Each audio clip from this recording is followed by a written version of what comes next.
Olá, seja muito bem-vindo, seja muito bem-vinda. Eu sou a Bruna Macedo e estou com você nessa edição do Alesp em Pauta, que fala hoje sobre adaptação climática antirracista. Você sabe o que é isso? A gente vai por partes, tá? Primeiro, a gente precisa entender o que é o racismo ambiental. Ele se refere às desigualdades históricas que se repetem quando falamos de quem mais sofre com as consequências da destruição ambiental, como chuvas fortes, secas intensas, enchentes e deslizamentos. Quem sofre com isso são as pessoas negras, indígenas, quilombolas e periféricas, que já estão excluídas do acesso a direitos fundamentais e que também são as mais afetadas num cenário de crise climática. E com relação à adaptação agora.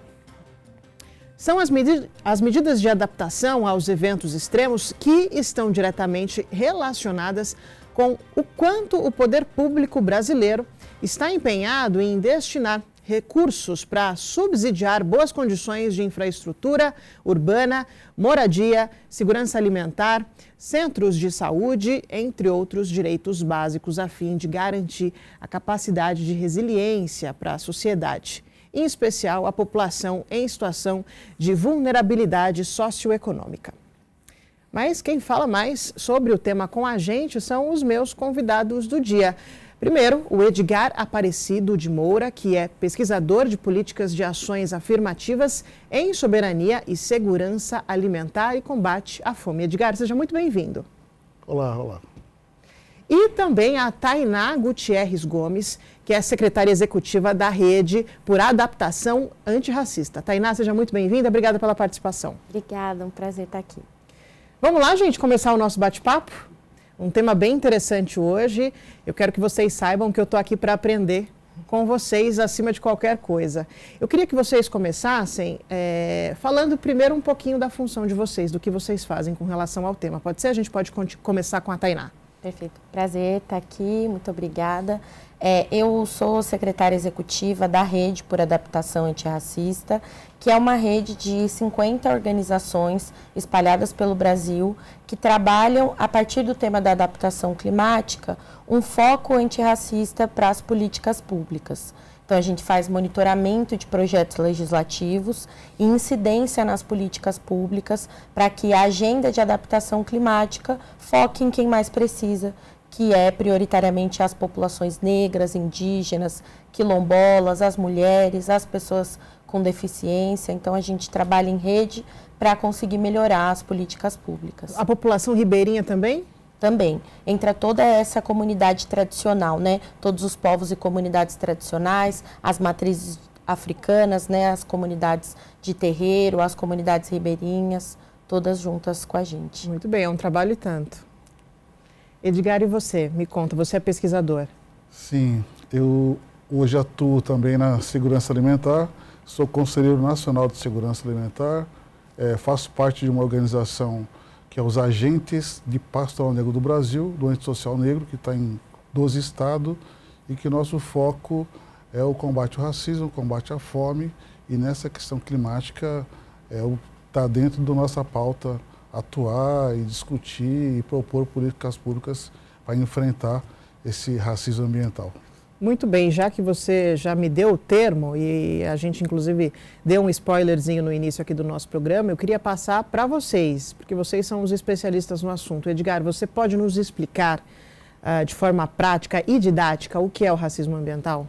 Bom, olha, a gente vai ter vários conceitos, né? Porque há alguém que defende que racismo é racismo em qualquer lugar, né? E a gente está discutindo racismo ambiental justamente pensando que nesses espaços que você está vendo uma deterioração dos espaços, né? Então você falou da questão da chuva. Nesses locais que tem uma degradação ambiental, você tem gente ali, né? Então essas pessoas, numa grande maioria, são pessoas negras, pobres e de comunidades tradicionais. Então você tem uma falta de política pública para enfrentar esse desastre ambiental ou essa degradação ambiental. Então, quando eu penso que, pegando no urbano, a falta de água, o esgoto a céu aberto, né? Saneamento básico. O saneamento básico, o desmatamento, né? Falta uma política pública que possa pensar que esse fato que está acontecendo tem gente envolvida e com isso tem gente se prejudicando. Então o racismo passa por uma sobreposição de política pública, ou a falta de política pública em tornamento a uma pessoa que está lá. É algo no sentido, Tainá, de que a gente não sabe se essas políticas públicas estão ausentes porque são essas pessoas que estão naquela região ou porque se trata daquela região específica? Mais ou menos funciona assim. A gente defende, né, que como opera o racismo ambiental, algumas populações são colocadas para viver em zonas marginalizadas onde, por exemplo, uma indústria vai produzir mais lixo para uma região do que para as outras regiões que estão à frente dessa indústria. Essas regiões que vão receber o lixo daquela indústria e que essa indústria não vai ser punida por colocar aqueles lixos naquele local, normalmente são as populações negras periféricas que não têm acesso a uma moradia adequada, numa localização mais segura, com uma infraestrutura melhor, e a partir daí a gente entende o racismo ambiental. Porque aquela população que convive mais com o lixo a céu aberto, que convive menos com um saneamento adequado, com uma água tratada, que tem menos acesso à saúde, ela vai sofrer mais as consequências quando a gente tiver, por exemplo, mudanças climáticas que vão aumentar as ilhas de calor, vão fazer a gente sentir mais calor. E por conta do lixo, esse calor vai afetar diretamente na saúde dessas pessoas, que vão conviver com aquele lixo deteriorando muito mais rápido por conta do calor extremo. Então, aquela população vai estar muito mais vulnerável do que uma outra. Aqui em São Paulo, a gente consegue ver bastante essas desigualdades. A gente tem regiões onde você não tem áreas arborizadas, você não tem área segura para a pessoa conseguir uma sombra, mas você tem, em outras regiões, os maiores índices de arborização da cidade inteira, onde se concentram pessoas mais ricas e nesses outros pessoas mais pobres. E esses locais, eles são pensados estrategicamente, Edgar, eu imagino. Uma empresa que descarta muito resíduo, o resíduo dessa empresa não vai parar em uma área nobre de São Paulo, né? Ali próximo a Oscar Freire, nos jardins, então é mais ou menos neste sentido. É exatamente nesse sentido, porque hoje você tem uma população pobre, negra, periférica, nessa região, e na periferia já mostra que é o canto final. E nesse final você não tem política pública que possa pensar para essa população que lá está. Então você vai ver uma moradia diferenciada, você vai ver a falta de muitos equipamentos por onde elas estão, e com isso, esse racismo, a gente coloca o racismo estrutural, né, vamos dizer assim, mas você vai caminhando para um conceito do ambiente, e naquele ambiente tem pessoas, né? Então não é coincidência que vai sofrer as comunidades tradicionais, esse racismo que as pessoas estão lá é a falta de política de transporte, água, como falou Tainá, moradia, e tem um lado mais agravante ainda, porque nesse desmatamento vai fazer também gerar pouca opção de alimento, né? Então, por isso que a gente trata das questões da segurança alimentar, porque também você vai ver um racismo colocado que nas pesquisas não. Quem mais sofre com a alimentação é a população negra, pobre e periférica. E você vai ver no mesmo modo operante o desmatamento, o mesmo modo operante a questão de resíduos.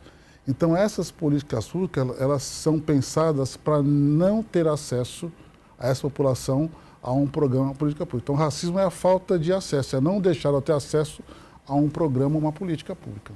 Já que você é pesquisador nesse tema, Edgar, eu queria que você fizesse esse paralelo. Como é que está a questão da segurança alimentar nessa população? Nas populações indígenas, nos quilombolas, nas populações ribeirinhas, para a gente fazer esse paralelo e entender, né, esse tema mais amplo, de forma mais ampla possível.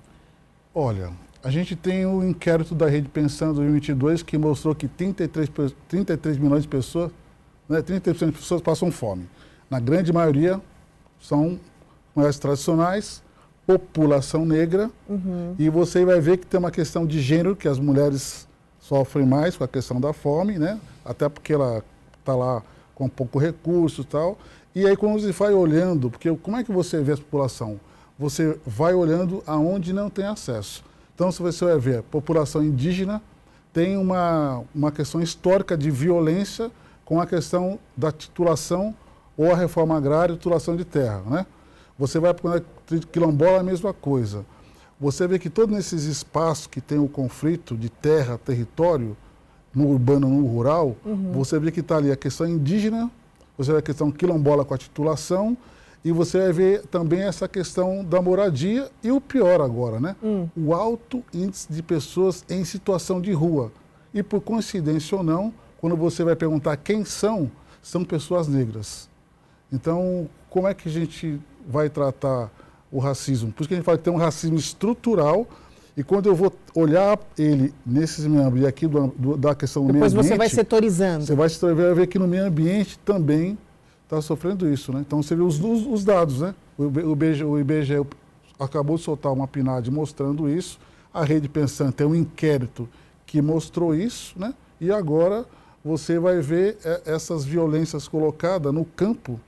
Por que está a maioria lá? Por que não faz a reforma agrária, né? Titulação de terras, né? Demarcação de áreas indígenas, né? Então você vai ver que essas questões é um racismo ambiental. Quando eu tiro o direito dos indígenas a viver numa área que é dele demarcada, já é, né, para tirar madeira, para explorar, como nós estamos vendo, eu estou praticando um desmatamento, e aí eu vou trazer o racismo ambiental por esse viés da questão indígena. E mesmo assim, vai continuar tirando bola. E na questão de matriz africana, de qual eu faço parte, também, porque a indígena, matriz africana como nós, é quem mais cuida do meio ambiente, né?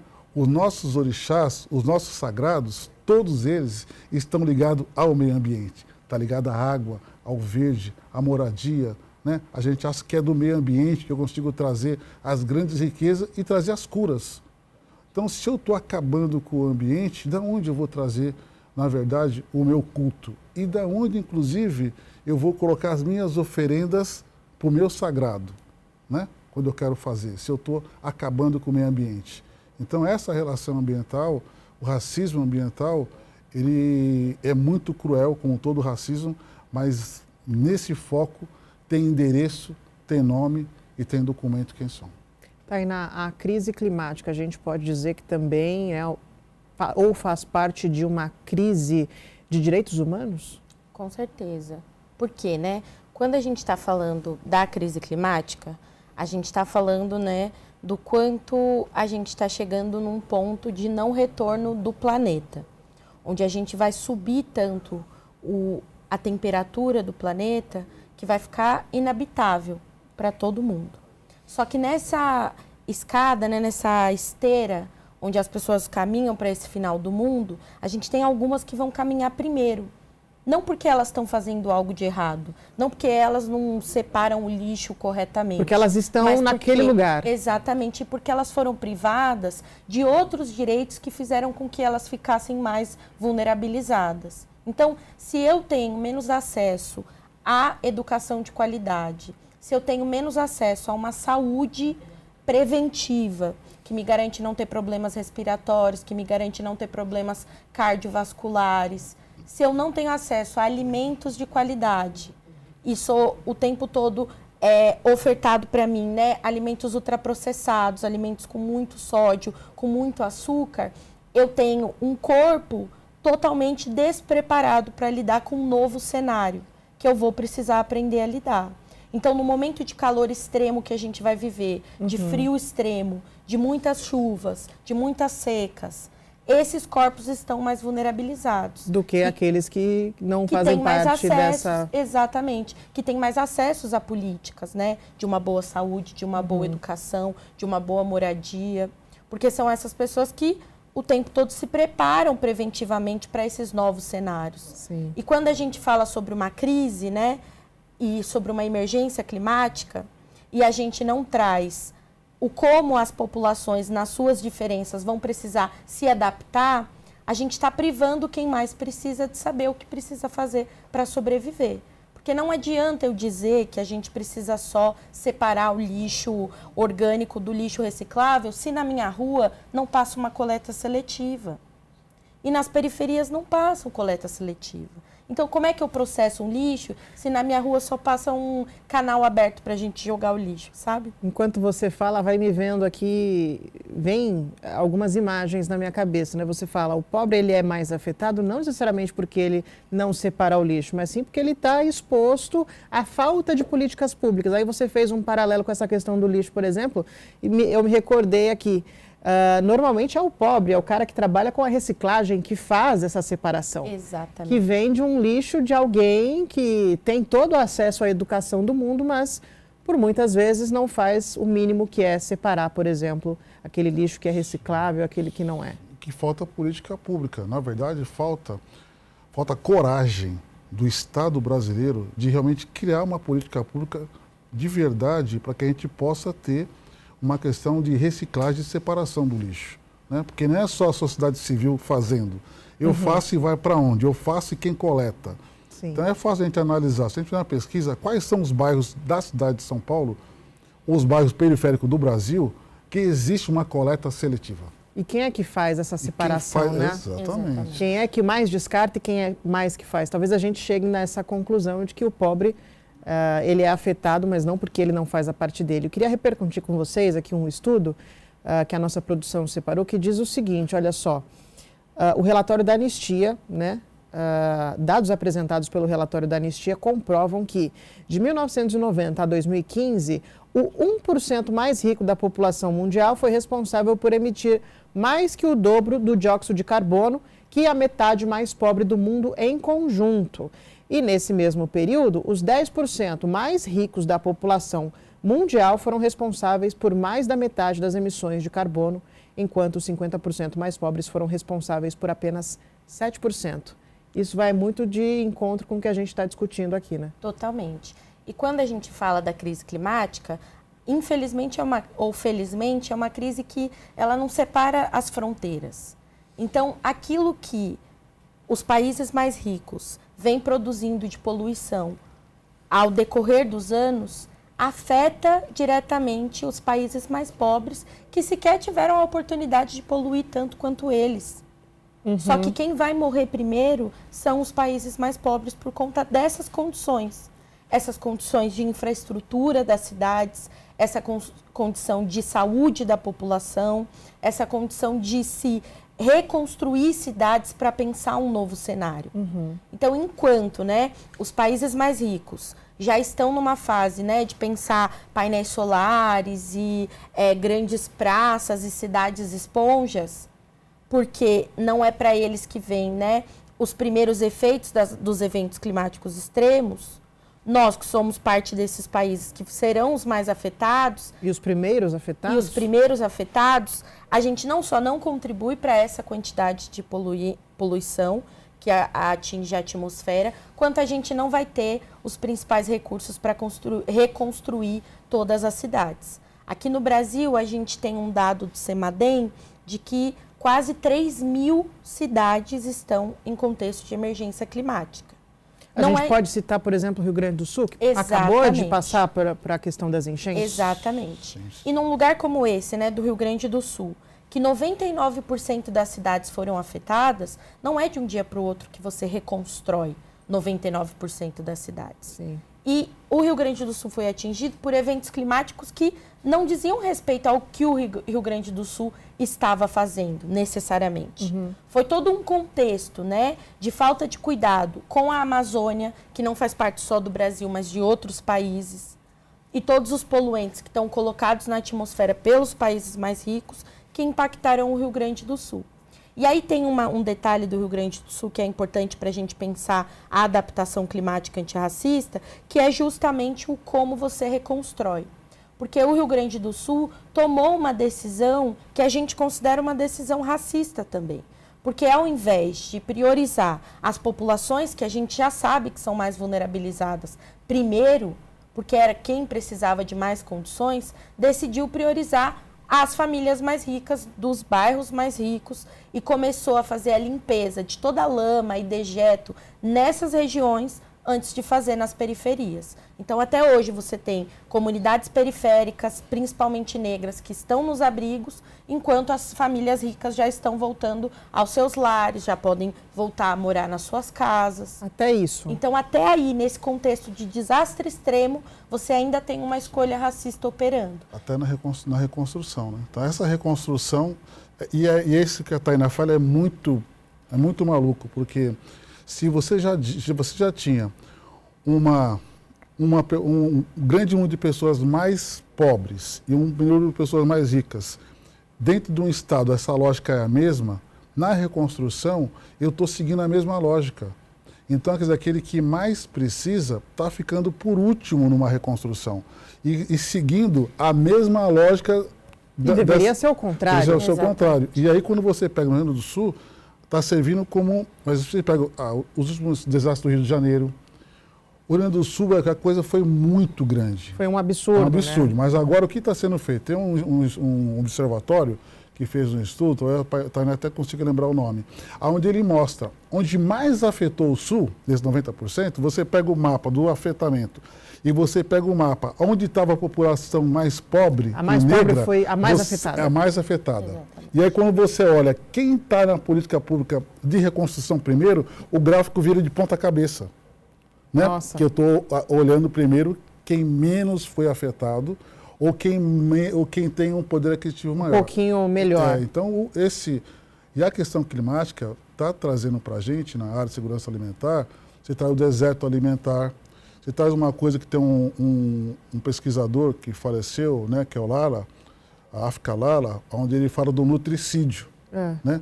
O nutricídio é um genocídio da população numa região onde você não tem alimento. Então é uma coisa nova, mas ele é um dos pesquisadores mundiais especialistas nesse tema, e ele traz a palavra nutricídio, e que a gente traz isso para essa população mais pobre, negra, periférica, porque é justamente aí a falta de alimentação saudável, adequada, essa falta de alimento, faz com que gere a morte.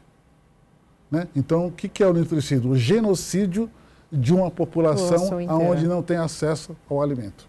Eu quero trazer mais um dado aqui para essa discussão, porque eu acho que é importante, já que a gente está embasando tudo que a gente está falando aqui. Tem outro dado muito, muito importante, que eu vou achar aqui. Olha só. Eu trouxe para vocês aquele que fala a respeito do mundo, vou trazer agora um que fala a respeito de Brasil, para a gente trazer para a nossa realidade. Um outro dado importante. O Brasil, gente, foi o país das Américas no qual mais pessoas tiveram de deixar suas casas no último ano devido a episódios de violência e de eventos climáticos extremos. Isso é o que mostra o relatório anual do Centro de Monitoramento de Deslocamento Interno, que foi divulgado na última semana, ou seja, é um estudo recente. Segundo o estudo, mais de 713 mil brasileiros tiveram de deixar suas casas para não perder as vidas. E desse total, ao menos 708 mil o fizeram por razões ligadas a desastres climáticos. Esse número é o maior número em 10 anos. Só comprova tudo que a gente está falando. Sim. Exatamente.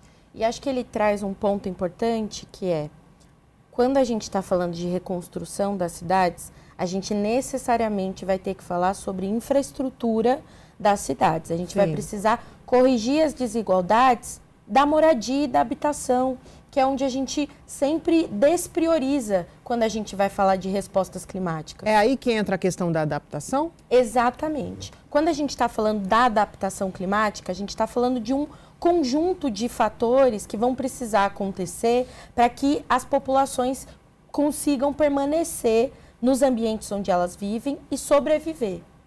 O que tem acontecido é que as populações mais pobres, que normalmente vivem em áreas marginalizadas, com ausência de uma boa infraestrutura, têm sido convidadas e muitas das vezes, criminalizadas por morar nesses lugares e serem removidas forçadamente daquelas localidades. É porque normalmente também são áreas, muitas vezes, falando aqui, por exemplo, de São Paulo, né? Franco da Rocha, por exemplo, que sempre que chove tem desmoronamento, tem deslizamento. Normalmente são áreas que não podem ser habitadas porque as residências estão em situação irregular. Ou estão em cima de morros, ou estão próximas de rio. E aí vem o poder público, tira aquelas pessoas de lá porque é uma área que não pode ser habitada. Mas a questão é, por que essas pessoas foram para lá? E tem um ponto também que é, se a questão de uma zona de risco fosse morro, ninguém morava em Perdizes, que também é uma zona de morro. Só que lá em Perdizes você tem casas construídas com boas infraestruturas. Você tem uma adaptação para melhor. O morro. Exatamente. O ponto é, eu permito que essas pessoas ocupem uma região onde elas vão precisar de uma infraestrutura que elas não têm, deixo elas viverem sob condições subhumanas naquelas regiões, e aí quando enche eu falo, quem mandou você morar lá? Ninguém vai morar numa zona de risco, numa zona de córrego porque quer. As pessoas moram porque não, a gente tem um déficit habitacional gigantesco em São Paulo. E essas construções que têm sido feitas a partir da especulação imobiliária não têm garantido habitação para quem mais precisa. Porque você está oferecendo apartamentos de R$400 mil numa periferia, onde as pessoas não têm condições de pagar esse valor. E naquele lugar você deveria, pelo contrário, garantir a habitação social, com infraestrutura de qualidade para que essas pessoas possam viver. Porque as pessoas não vão viver nessas regiões porque elas sonham em viver em regiões insalubres, né? As pessoas vão viver porque precisam morar. E quando a gente fala da política de adaptação, a gente está falando de uma política que vai precisar ser corajosa o suficiente para reconhecer que a gente marginalizou pessoas e essas pessoas vão morrer primeiro pelos eventos climáticos extremos. Então, ou a gente repara todas as desigualdades estruturais que as comunidades tradicionais e as populações negras passaram, ou a gente vai ter um corredor da morte aí colocado na emergência climática, onde a gente vai matar populações negras inteiras de bairros. Porque a chuva que acontecia 10 anos atrás não tem mais o mesmo volume hoje. Ela tem um volume 3, 4 muito vezes maior. Né? Então, aquela população do Pantanal ali na Zona Leste, que sempre se acostumou com a chuva, hoje vai precisar de novas estratégias que elas não têm. E a gente não está falando nem só de chuva, né? A questão da crise climática envolve chuva, envolve seca, envolve uma série de coisas. E por isso que nós trazemos, a gente evita até muitas vezes de falar da crise climática, traz a crise, mas traz também a justiça climática. Porque falta justiça nessa reconstrução, né? Essa crise climática tem um problema de justiça nessa reparação, nas pessoas que lá estão. Então, sempre tem alguém sendo mais beneficiado do que a outra pessoa. Exatamente. E hoje, na construção, hoje o Estado brasileiro, quando pensa num plano climático, ele tem que, como a Tânia falou da coragem, ele tem que ter coragem de aceitar que naquele estado, ou naquele plano que ele vai fazer, seja no município ou no estado, ele tem que ver a reparação. Eu tenho que olhar como é que eu vou fazer um plano e atender a todos, né?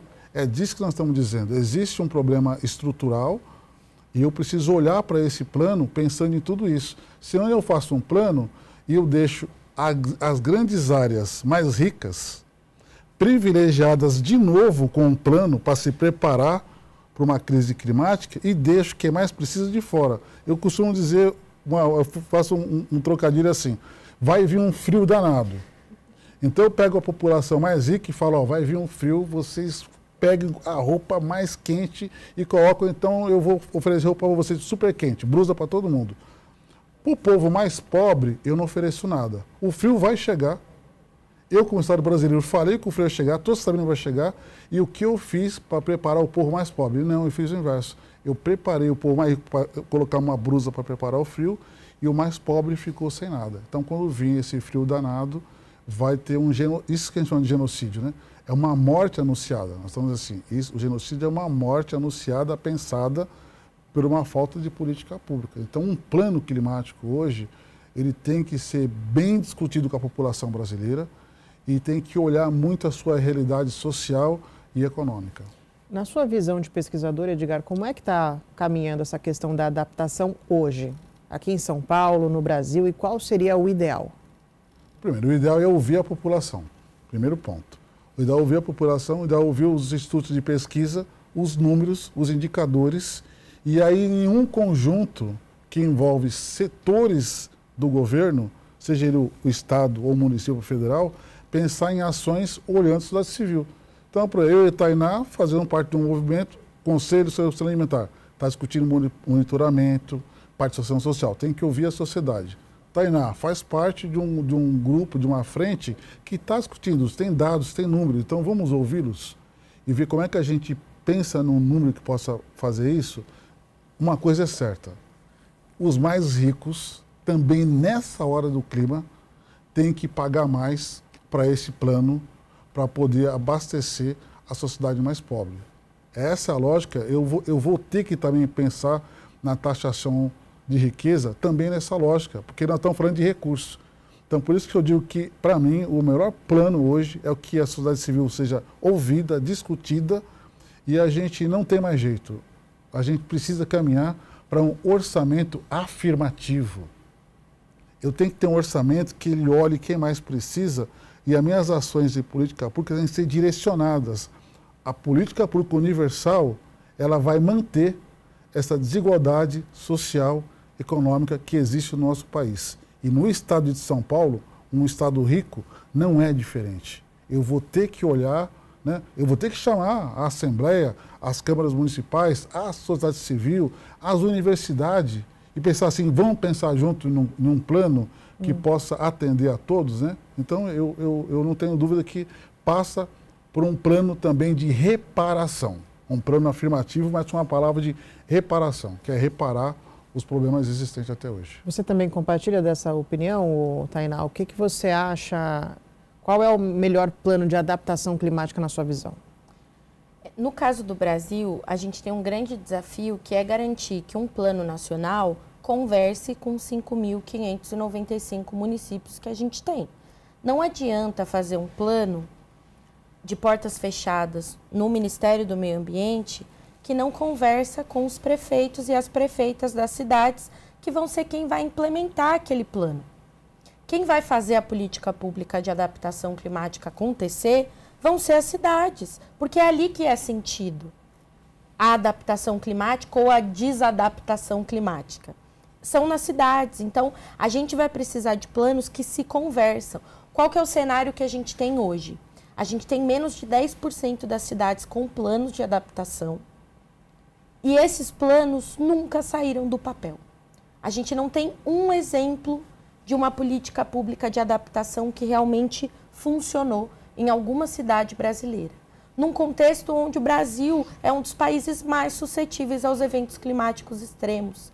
Então a gente está muito atrasado para pensar. O plano Clima Adaptação que está sendo feito no Ministério do Meio Ambiente é um plano muito ambicioso que a gente tem acompanhado desde o ano passado e que provavelmente vai ser lançado somente em fevereiro de 2025. Só que até lá a gente vai acumular um montão de eventos climáticos extremos com as cidades pouquíssimo preparadas para lidar com esse cenário. Então a gente tem pressionado prefeituras e governos do estado a fazerem os seus próprios planos, enquanto o do governo federal não sai, porque a gente precisa de respostas emergenciais. E a gente precisa de respostas que articulem todos esses setores que a gente falou. Não é só falar com a Secretaria de Meio Ambiente. Vai precisar falar com a Secretaria de Educação, com a de Transporte, com a de Energia, com a de Saúde, com a de Saneamento, com a de Habitação. Agrária. Todo mundo vai precisar estar envolvido, porque a gente vai precisar reconstruir como a gente faz a política pública acontecer. Eu imagino que no meio desse contexto todo seja imprescindível também um plano de comunicação. Né? Com certeza. Porque tem muitas pessoas que moram nessas regiões que moram e nem sabem o que é o racismo ambiental, nem sabem por que elas foram parar ali, por que elas estão morando ali, e nem sabem o que fazer, para onde correr para tentar mudar esse contexto, essa realidade. Então, eu queria que vocês dissessem, nesse sentido, a importância da comunicação, de repente também a importância de um líder comunitário para chamar a atenção dessas pessoas. Na quinta-feira aqui, inclusive, eu queria chamar a atenção de vocês também para repercutir isso. Vai haver uma audiência pública aqui na Assembleia Legislativa, que inclusive foi promovida pelo deputado estadual Simão Pedro, do PT. Vai ser realizada no dia 29 de agosto agora, aqui no auditório Teotônio Vilela. Também é importante a presença dessas lideranças, né, dessas comunidades, para conversar com as autoridades, a fim também de elas exporem os desejos dela, as principais necessidades, né? Porque em muitos lugares a comunicação simplesmente não chega. né? Eu acho que o que a gente está fazendo também aqui, debatendo sobre esse assunto, é também uma prestação de serviços. Com certeza. Com certeza. Essa audiência, sabe por que vai acontecer? Ela deveria acontecer em várias capitais, em vários municípios. Eu falo capital pela potência que é uma capital. E como a Tainá falou, as capitais do Brasil não têm seu plano. Então, você imagina, se as capitais não têm seu plano, quanto mais os outros municípios. Então, a gente precisa fazer o quê? Muitas audiências itinerantes e fazer com que a imprensa brasileira, né, também nos ajude nesse meio de comunicação. Né? Os jornais chamam a atenção, a TV, a rádio, a internet. A gente precisa realmente mobilizar a sociedade quanto a essa questão da questão climática, porque ela atinge as pessoas de várias vertentes. De várias formas. Várias formas. E se você pensar que uma região que produz uma determinada hortaliça, um determinado alimento, e se o clima ali é muito, muito quente, e aquele alimento estava acostumado com o clima mais frio, não vamos ter mais aquele produto naquele ambiente. Exemplo de São Paulo, que tem aqui a região do Vale do Ribeira, que produz banana. Você imagina se aquela região do Vale do Ribeira passasse a ser uma região super quente. Né? A produção acabava. Acabava. E ela abastece uma boa parte da capital de São Paulo, a banana vem de lá. Então é um exemplo simples, né? Ou então a região dos chacareiros, Mogi das Cruzes e Guarulhos ali, que tem hortaliças. Então imagina que ali então ficasse um calor extremo. Então é disso também que nós estamos falando.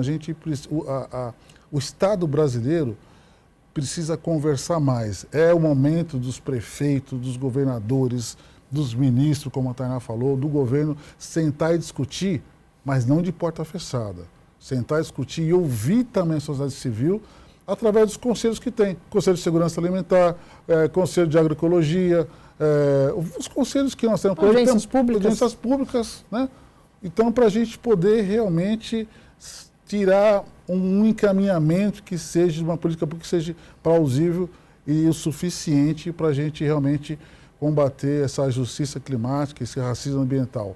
E tudo isso é porque existem pessoas como nós que vamos sofrer muito. E você foi muito bem em falar de comunicação.